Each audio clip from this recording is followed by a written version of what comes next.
morning, everybody. Hi, this is Anne Karan. I am working at Holy Cross College, Nagpur, in the Department of English. Today, we are going to see the summary of Kongi's Harvest. It's a work by Ole Soyinka. Let's move on to the video.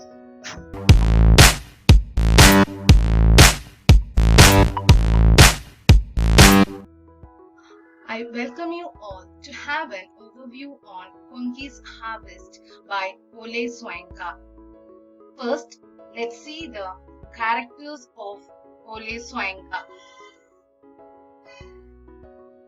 The main character is Oba Danlola, and he is the traditional ruler of Isma. And next we have Sarumi, who is the younger brother of Danlola. And then we have Daudu, who is Sarumi's son and the next heir to Danlola's throne. And Dende, he is the servant of Danlola. And next we have Urola, who is Danlola's most favorite wife. And the important character is Kongi, who is the president of Isma. And Seji, she is the mistress of Kongi. And we have Ogba Overi, who is the head of Oba's defunct conclave of elders.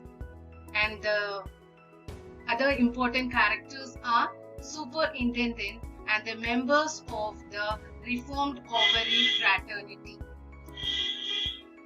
And let's move on to the summary of Kongi's Harvest or the story outline. The story is it's a conflict between a traditional ruler and a dictator. So this story centers around the conflict between a traditional ruler and a dictator. The dictator is Kongi, and Kongi is modeled on the first post-colonial leaders. They are Gunnar and Malar. So Gunnar and Malar are the first post-colonial leaders, and based on Gunnar and Malar, the character of Kongi is modeled. And then Kongi puts Danlola. Danlola is the traditional ruler of Isma, and Kongi puts Danlola under the custody of him for 1 year as Danlola is disobedient. And being the traditional ruler, Danlola doesn't obey Kongi. Danlola is against Kongi. That is modernism. The tradition is against modern. So he is against modernism, and so Kongi does not obey Danlola. And this Kongi has a collected group of Overi tribal people to think for him and write books on reforming the system. So Kongi has kept a group of people. They are the Overi tribal people, and these people are made to think for Kongi and write books on reforming the systems. And next, Kongi has an organizing secretary, and he is the eyes and ears of the state. And he works for Kongi. This organizing secretary works for Kongi, and he is the eyes and ears of the state. And he has appointed this organizing secretary to watch the activities of Danlola in prison.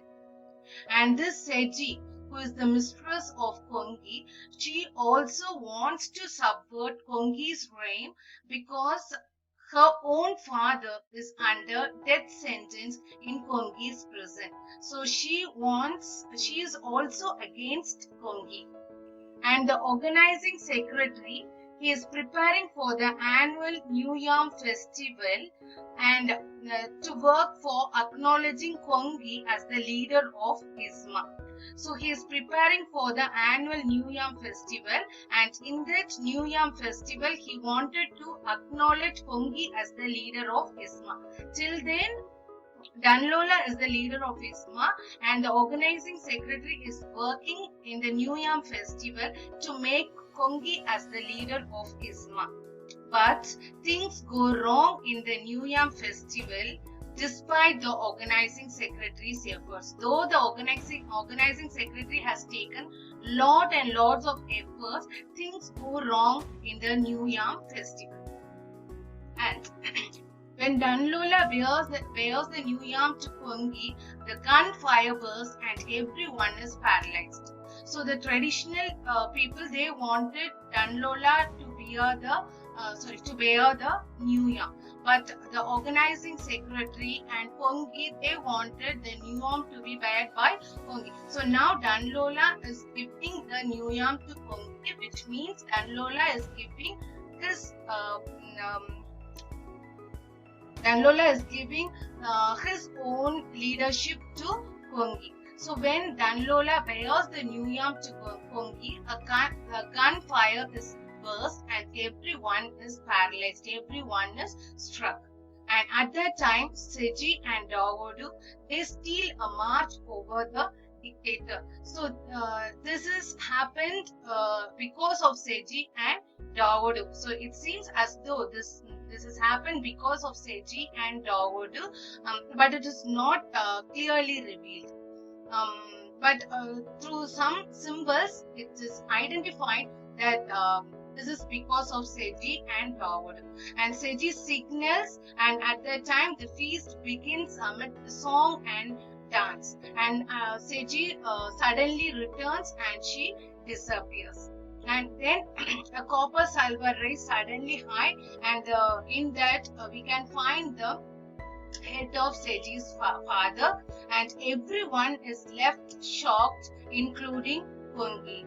And everyone disappears from that place, and Pungi is left shocked by seeing the head of Seji's father. So the ending is ambiguous. We do not know what happened at the end, because we do not know who killed Seji's father and what happened. So somehow they stopped the exchange of leadership. So Seji and Dawodu, it seems as though Seji and Dawodu has stopped the exchange of leadership. And so the ending is ambiguous, and till the end of the play, the conflict between the tradition and modernity is remained unresolved in Isma. So the conflict between the tradition and modernity is unresolved because the leadership has not been transferred from tradition to the modernity. Thank you for your patient listening. Thank you.